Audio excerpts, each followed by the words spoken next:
Shalom, salam sejahtera dalam kasih Tuhan kita Yesus Kristus. Pada kesempatan ini saya akan melanjutkan membawakan kebenaran firman Tuhan masih dengan judul yang sama, kunci menjadi pribadi yang berdampak. Baik Bapak Ibu Saudara, kali ini saya akan bacakan firman Tuhan, masih tetap bertitik tolak dari Daniel 6, tapi sudah masuk pembahasan kita ke ayat yang ke-6 sampai 12. Saya bacakan untuk kita.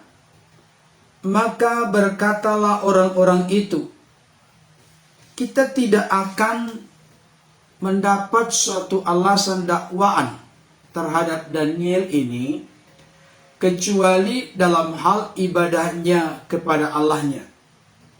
Kemudian bergegas-gegaslah para pejabat tinggi dan wakil raja itu menghadap raja serta berkata kepadanya, ya Raja Darius, kekallah hidup tuanku.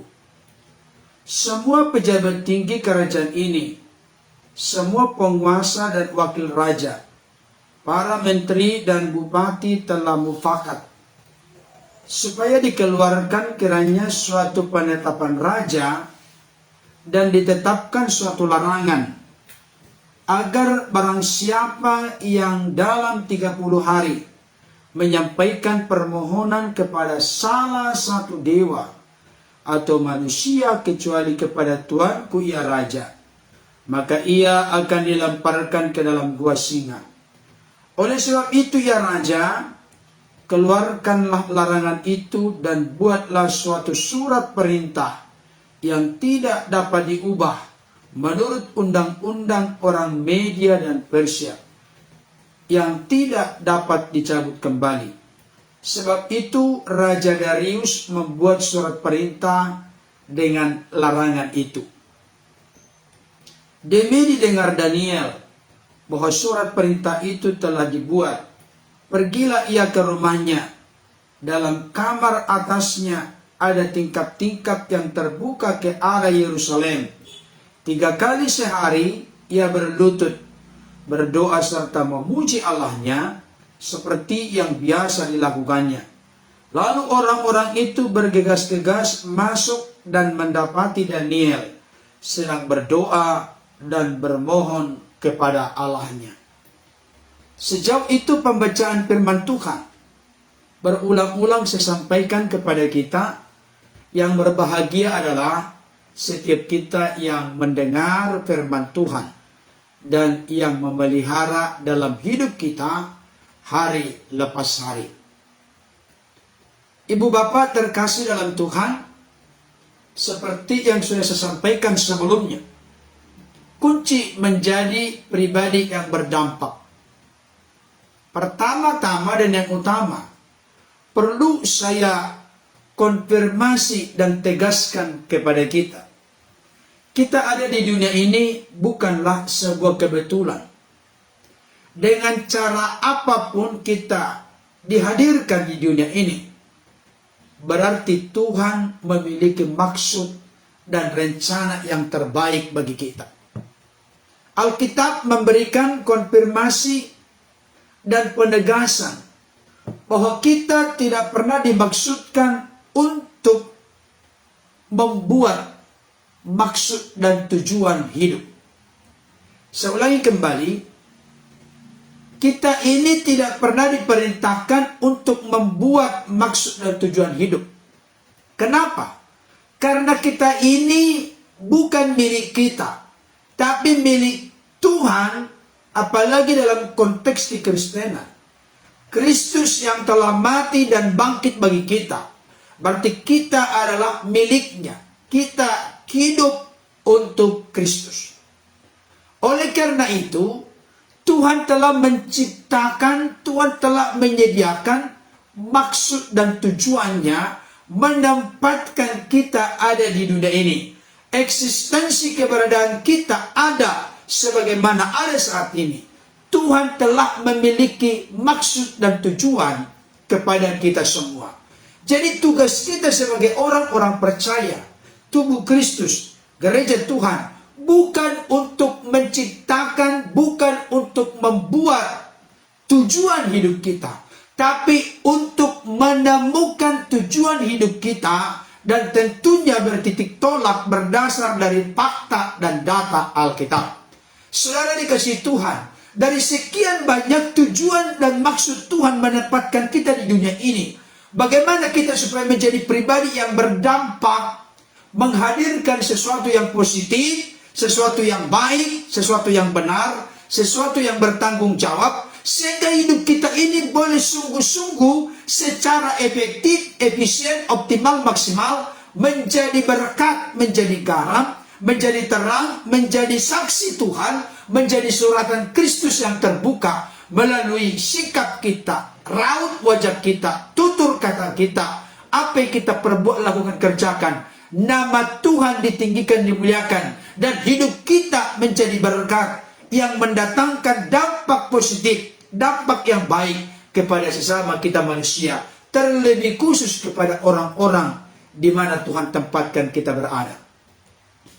Saudara dikasihi oleh Tuhan, saya menemukan di dalam bacaan ini, khususnya dalam Daniel pasal 6, sebagaimana yang sudah saya sampaikan tadi, saya sudah menyampaikan bagian pertama dan kedua. Bagian pertama, kunci untuk menjadi pribadi yang berdampak, menghadirkan sesuatu yang positif adalah kapabilitas. Kapabel artinya mampu, cakap, pandai, sanggup. Masing-masing kita punya talenta, karunia, potensi, dan panggilan. Mari kita hidup sesuai dengan talenta, potensi, karunia, panggilan kita masing-masing, sehingga hidup kita berfungsi secara baik, menjadi kemuliaan, kehormatan bagi Tuhan, dan menjadi berkat bagi sesama. Saudara dikasih Tuhan, yang kedua, saya temukan Daniel adalah seorang yang punya kredibilitas atau integritas.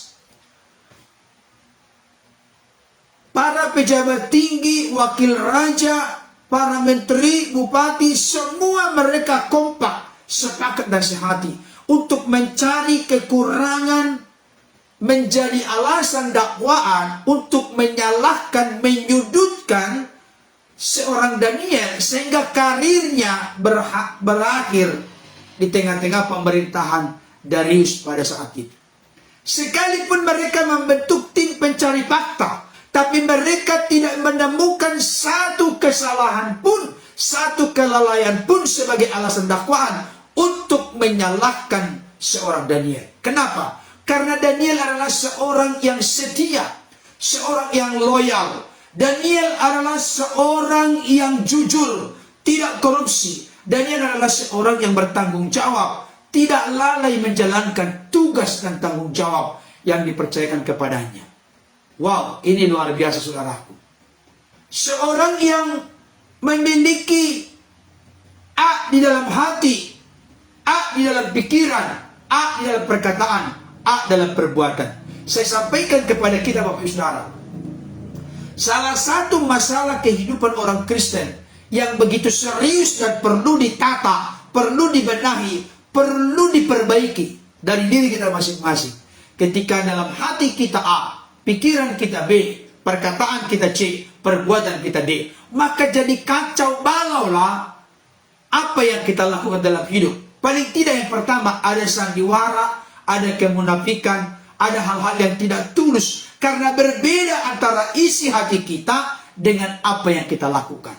Tapi seorang Daniel adalah seorang yang dapat dipercaya, seorang yang kata dan perbuatannya selaras, seiring, dan sejalan. Nah, sekarang kita akan masuk kepada bagian yang ketiga. Itu hanya sebagai bagian pengantar untuk merangsang, mendorong, mengingatkan kita kembali kepada apa yang telah saya sampaikan sebelumnya. Bagian yang ketiga adalah Daniel memiliki dampak di kerajaan Darius, di kerajaan Media dan Persia saat itu. Oleh karena Daniel memiliki spiritualitas yang luar biasa. Saya ulangi kembali, spiritualitas yang luar biasa. Artinya, kerohanian seorang Daniel, kehidupan batinnya seorang Daniel adalah sesuatu yang sangat dahsyat dan luar biasa. Bapak Ibu Saudara, ternyata kalau kita perhatikan di dalam bacaan ini, ayat yang ke-7 dikatakan demikian. Kemudian bergegas-gegaslah para pejabat tinggi dan wakil raja itu menghadap raja serta berkata kepadanya, "Ya Raja Darius, kekallah hidup Tuanku." Artinya Bapak Ibu Saudara, pejabat tinggi dan wakil raja ini, menurut penilaian mereka, pengertian, pemahaman, penghayatan mereka hanya boleh menyalahkan Daniel dalam hal ibadahnya, doanya kepada Allahnya Daniel. Di dalam konteks pemerintahan tidak ditemukan kelalaian, kesalahan, kekeliruan apapun.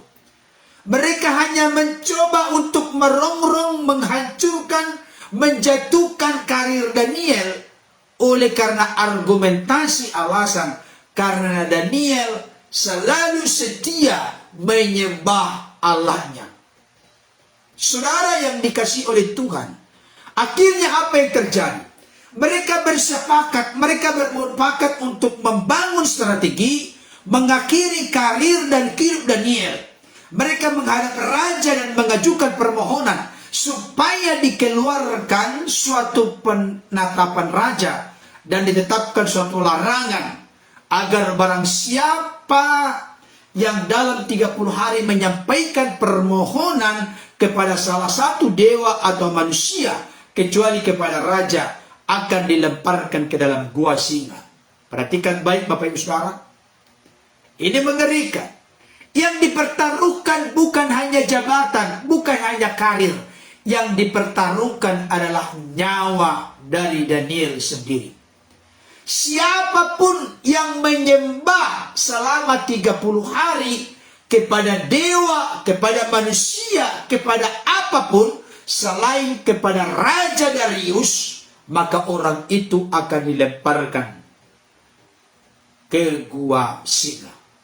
Kalau dilemparkan ke gua singa, berarti tulang-tulangnya akan diremukkan, akan meninggal, almarhum akan wafat, akan mengalami kematian. Saudara yang dikasihi Tuhan, ancamannya ini bukan ancaman main-main, tapi ancaman yang sangat dahsyat yang akan mengakhiri bukan sekedar karir jabatan Daniel, tetapi juga nyawa dan hidupnya. Saudara dikasihi Tuhan, saya mau sampaikan saat ini kepada kita sebuah kebenaran. Untuk mencapai sesuatu yang tinggi, yang indah, yang besar, maka haruslah kita siap menghadapi tantangan, resiko yang besar, termasuk juga terkait di dalamnya adalah nyawa kita sendiri. Saudara dikasihi Tuhan, kita tahu bersama berita yang sedang populer sekarang ini. Wow, luar biasa. Tetap menjadi trending topik pemberitaan, baik itu di media mainstream maupun di media sosial. Yaitu terkait dengan kematian dari saudara kita, Brigadir Joshua. Saudara dikasihi Tuhan, saya menemukan satu cuplikan video pernyataan dari Ibu Rosti Simanjuntak. Ibu Rosti Simanjuntak ini adalah ibunda terkasih dari almarhum Brigadir Joshua. Baik itu Bapak Samuel Huta Barat, ayahanda dari almarhum Brigadir Joshua, maupun ibunda dari Brigadir Joshua. Mereka sangat sedih, sangat berduka, sangat terpukul dengan peristiwa kejadian yang begitu mengerikan dan mengenaskan, di mana anaknya terkasih almarhum Brigadir Joshua ada dalam satu skenario pembunuhan berencana yang sudah kita tahu bersama. Otak pelakunya adalah Irjen Verdi Sambo, dibantu dengan beberapa orang yang lain. Saudara dikasihi Tuhan, kehilangan orang yang dikasihi adalah sesuatu yang sangat membuat duka yang mendalam. Sekalipun memang dalam konteks pengharapan kekristenan, orang-orang yang mati dan mati di dalam Kristus, mati di dalam Tuhan, adalah orang-orang yang dicintai, dikasihi Tuhan. Adalah berbahagia orang yang mati dalam Tuhan. Karena bagi kita, hidup adalah Kristus, mati adalah keuntungan. Bukan kesialan dan bukan kemalangan. Saudaraku yang dikasihi Tuhan, tetapi secara manusia, bagaimana seorang Ibu Rosti Simanjuntak, beliaulah yang mengandung 9 bulan almarhum Brigadir Joshua. Beliaulah yang menyusui, beliaulah yang merawatnya, menunjukkan perhatian, kasih sayang, dan lain sebagainya. Beliaulah yang merawat dari sejak kecil. Beliau bersama dengan suaminya, bagaimana kepala menjadi kaki, kaki menjadi kepala, mereka berjuang, bekerja keras untuk menyekolahkan, memperjuangkan anaknya almarhum Brigadir Joshua. Bagaimana supaya menjadi pribadi yang bermanfaat, baik itu bagi keluarga, bagi gereja Tuhan, bagi masyarakat, bagi bangsa dan negara. Beliau menyerahkan kedua anaknya, baik itu almarhum Brigadir Joshua, demikian juga dengan Reza Huta Barat, untuk menjadi alat abdi bagi bangsa ini. Tapi ternyata keberadaannya mati dengan cara demikian. Saudara dikasihi Tuhan, saya mau kasih tahu, saya menemukan satu cuplikan video pernyataan resmi dari Ibu Rosti Simanjuntak, dan saya akan ulas ini nanti dalam kesempatan lain. Secara khusus akan saya tunjukkan pernyataan itu. Kenapa saya perlu mengatakan hal ini? Karena hal ini sungguh-sungguh sangat menggetarkan hati saya, sangat membuat, membakar semangat saya, sangat meneguhkan, mencerahkan, dan menguatkan saya. Intisari dari pernyataan dari ibunda almarhum Brigadir Joshua adalah demikian. Perhatikan baik, kalau saya bahasakan bahasa sehari-hari, tidak persis seperti yang beliau katakan, tapi isi, substansi, intisari dan kandungan disampaikan kira-kira demikian. Beliau berkata begini, Bapak Ibu Saudara, sekarang saya kuat, sekarang saya terhibur, meskipun anakku almarhum Brigadir Joshua telah meninggal. Saya kuat. Kenapa? Karena sekarang saya tahu, saya mengerti, saya paham apa maksud dan tujuan Tuhan mengizinkan semua peristiwa ini terjadi secara demikian. Memang secara menyedihkan, membawa duka yang sangat mendalam. Tetapi sekarang saya sudah tahu apa yang diketahui, apa yang dimengerti, apa yang diyakini, apa yang dipegang teguh, apa yang dipercaya oleh Ibu Rosti Simanjuntak, ibu dari almarhum Brigadir Joshua. Dia tahu kematian anaknya tidak sia-sia. Kematian anaknya telah membongkar sesuatu yang dahsyat, sesuatu yang besar, sesuatu yang luar biasa. Ada sesuatu yang perlu diperbaiki di dalam kehidupan internal dari Polri yang kita cintai dan kasihi. Ada sesuatu yang tidak beres, terbongkar sedemikian rupa. Wow, luar biasa. Saudara dikasihi Tuhan, memang untuk menghadirkan sebuah transformasi, sebuah perubahan, sebuah reformasi, saya mau kasih tahu, mesti ada dulu harga yang dibayar. Ada dulu kesediaan menghadapi hal yang besar. Kalau masalah yang kita hadapi besar, maka sebenarnya, dengarkan baik, kita telah dipersiapkan untuk memperoleh, menikmati, dan mengalami hal yang besar juga. Dengan kata lain, saya mau meneguhkan dan menguatkan Bapak Ibu Saudara melalui Roh Kudus yang bekerja lewat pemberitaan firman ini. Kalau ada di antara kita saat ini berkata, Tuhan, aku hanya mampu menghadapi perkara-perkara kecil. Hal-hal yang kecil, hal-hal yang praktis sederhana. Kalau tidak nanti Tuhan akan hancur imanku. Saya kasih tahu, kita sedang berkata, kita hanya siap untuk mendapatkan hal-hal yang kecil. Tapi siapkanlah roh kita, siapkanlah spiritualitas kita, siapkanlah kerohanian kita, kehidupan batinnya kita untuk menghadapi hal-hal apapun oleh kontrol dan kendali Tuhan. Semua yang terjadi tidak pernah membawa kecelakaan bagi kita. Kenapa Bapak Ibu Saudara? Sesungguhnya Tuhan tahu rancangan-rancangannya, rencana, keinginan, kehendaknya kepada kita. Bukan rancangan, keinginan, kehendak yang membawa kejahatan, kecelakaan. Tapi rancangan damai sejahtera untuk membawa hari depan yang penuh dengan harapan.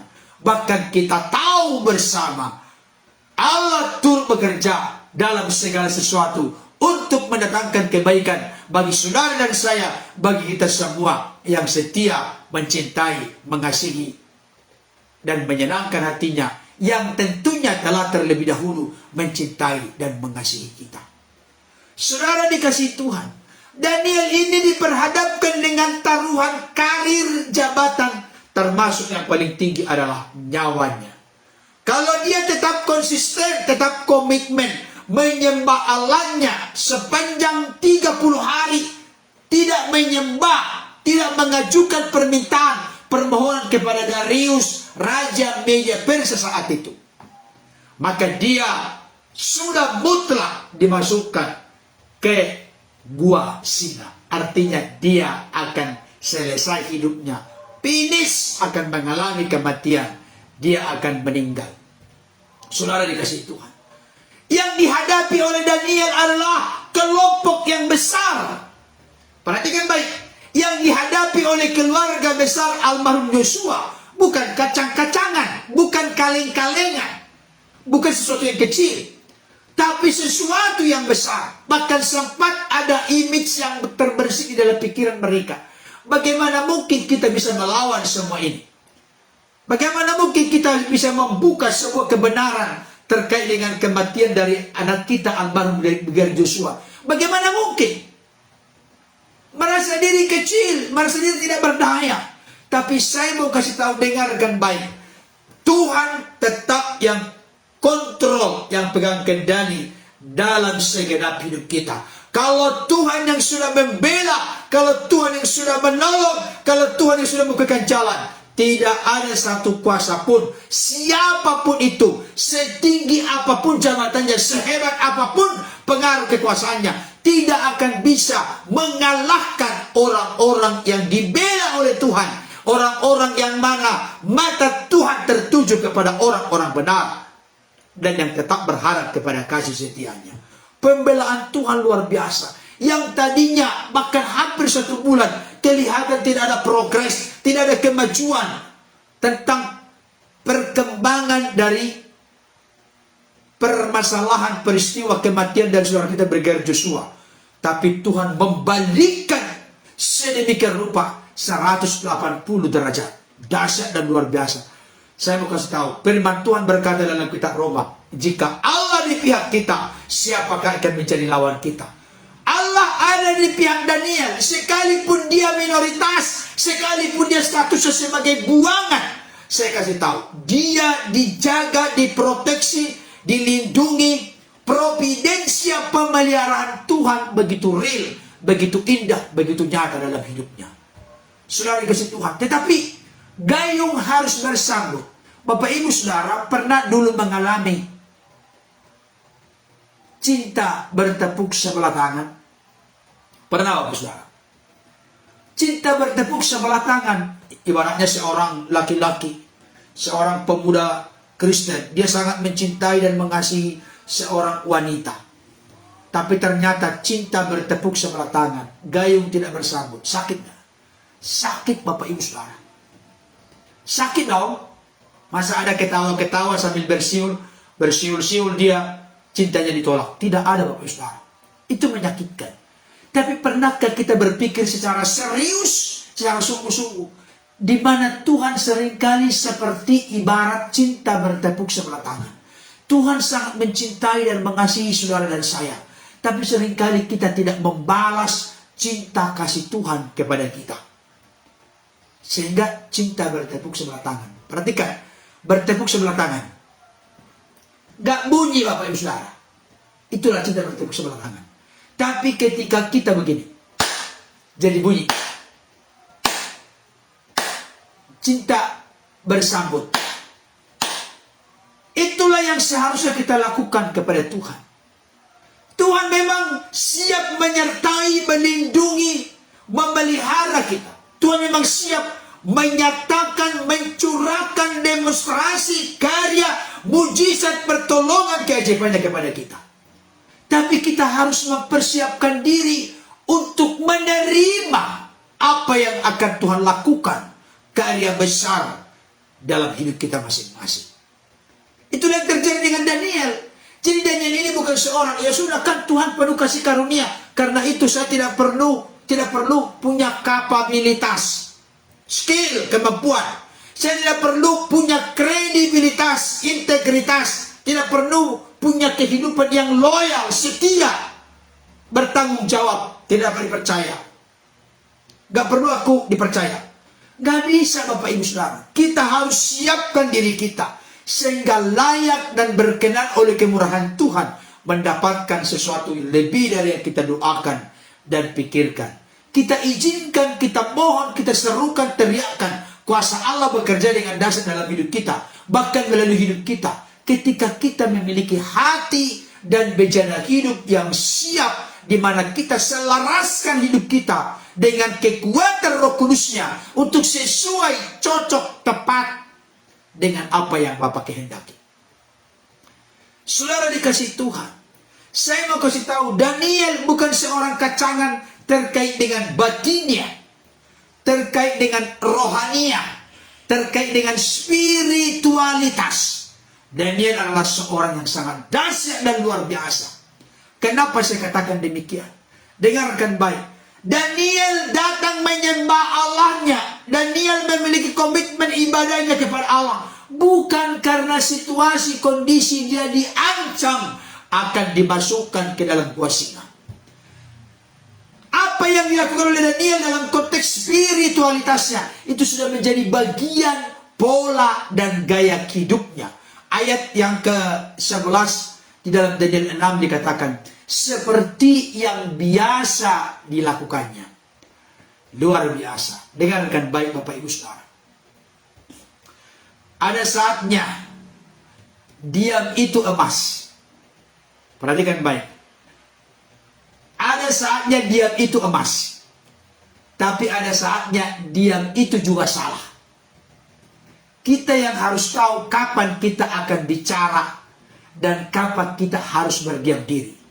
Ada hikmat Roh Kudus yang ditaruh dalam diri kita untuk kita bisa mengelola hidup ini secara arif, baik, bijaksana, benar, dan bertanggung jawab. Ada saatnya kita perlu diam. Ada saatnya kita akan berkata-kata atau bereaksi tentang sesuatu kondisi keadaan yang sedang terjadi dalam hidup kita. Dan saya kasih tahu, Daniel berhasil mengelola itu sedemikian rupa. Kenapa saya katakan demikian? Perhatikan baik. Ayat yang ke-11. Daniel 6 ayat 11. Demi didengar Daniel bahwa surat perintah itu telah dibuat, pergilah ia ke rumahnya. Perhatikan baik. Demi didengar Daniel surat perintah, siapapun yang menyembah atau mengajukan permohonan kepada manusia, kepada dewa, kepada yang lain selain daripada permohonan diajukan kepada Raja Darius, maka dia dimasukkan ke gua singa. Itu sudah dimeterai, sudah ditandatangan, larangan yang tidak boleh diubah oleh siapapun, termasuk oleh Raja Darius. Keputusan sudah dibuat, sudah ditandatangani, sudah disahkan, tidak boleh diubah oleh siapapun.